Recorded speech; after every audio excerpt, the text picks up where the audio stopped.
the woman got out of time exactly, got out of town in the right time because we're expecting heavy rains late today and tonight, and then it's going to turn to snow and 1 to 3 inches of a slushy snow.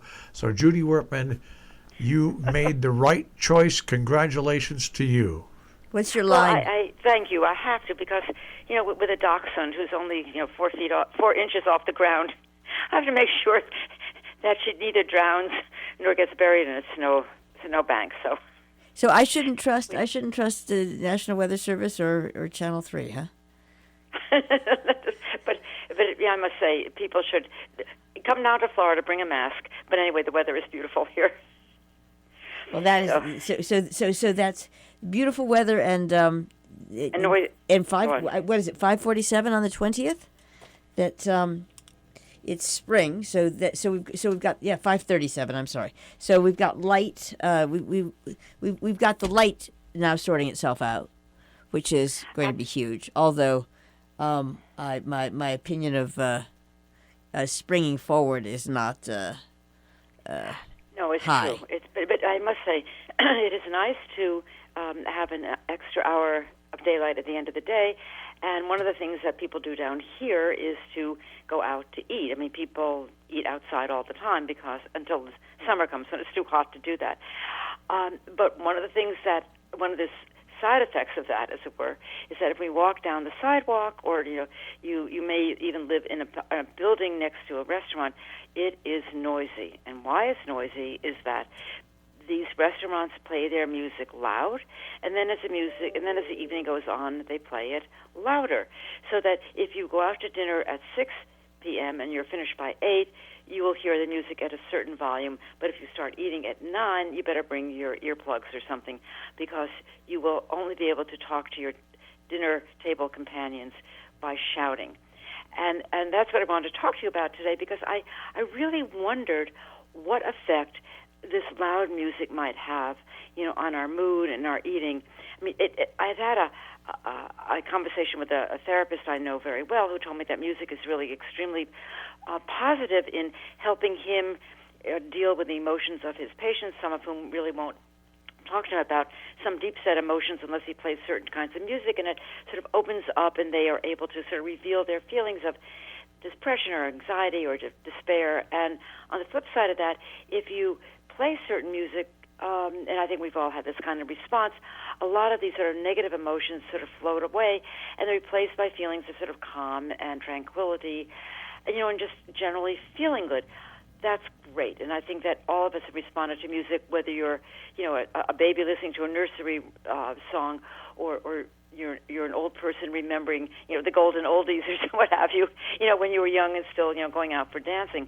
But what happens, though, if you play music loud and then really loud, it can have very negative effects on people's emotions. It makes them aroused in a not particularly pleasant way. It's sort of when you hear other unpleasant loud sounds that sort of make you feel agitated. And there's some people who are saying, well, I wonder whether this loud music played at restaurants has an impact on what people eat. So what sort of started all this was that I was walking my dog past a restaurant that's near where I live that has extremely loud music, so much so that the neighbors sort of alternate with each other, calling what's called a branch of the police called code compliance, which means you're not supposed to have music played at a loud volume after a certain hour. And the police are always being called. The restaurants always turn down the music. As soon as the police leaves, they turn the music up again. And so I was talking to a waiter who was standing outside before the restaurant opened, and I said to him, why do you play such loud music? I said, it's disturbing everybody who lives near the restaurant. He said, well, that's the orders of our owner, because he feels that the louder the music, the more buzz there is in the restaurant, and the more excitement and arousal, and people tend to buy more food, and they tend to order more wine, and it gives them a feeling of really being in a very exciting place. And so I said, well, how do people communicate with each other? And he said, well, that's why they have cell phones. They can text each other. What he's really said is true, that people tend to eat more and maybe also drink more. So some people did a very clever experiment. Is it really true, or are we just sort of making this up? And these were German scientists who took over a cafe, very busy cafe, busy street in a town in Germany, and they said they brought people in as volunteers, and under two different occasions. In one occasion, they played rather soft, background music that really was sort of not really noticed unless it was turned off. And another occasion, they played really very loud, raucous music, and they had a whole variety of foods that people could choose from. They was free, either healthy foods like salads, and low calorie meats and what have you, or very high calorie, highly processed foods. And they found that when people heard the rather soft background music, they actually made healthier food choices than when the music was extremely loud and somewhat disturbing because it was so loud. And then they made unhealthy food choices. So then they thought, well, maybe this is just sort of random. Let's look at it more specifically. So they did another experiment in which they had people come in for, let's say, the afternoon for sort of like an afternoon snack. And in one occasion, and they were offered either a fresh fruit salad or chocolate cake. And, it doesn't, and not everybody would automatically choose a chocolate cake under these circumstances. So, again, with the soft background music, people chose the fruit salad. And when the music became very loud and somewhat disturbing, they ate the chocolate cake. And no one really knows what was pushing people to eating the cake, other than the fact that cake tastes good. But one theory is that the music does cause a sense of arousal, and people are on the verge of feeling unpleasant about that, like too agitated, too much adrenaline coming out. And so they're looking, as we talked all the time, Joy, for comfort foods, high sugary comfort foods, high fat comfort foods, and that's why they chose the cake. And so one of the things I was thinking about as I read this, and I don't think anybody's ever brought this up, is that if you were trying to lose weight, should you think about the kind of background music you may be hearing if you go out to eat, or even eating in your own home?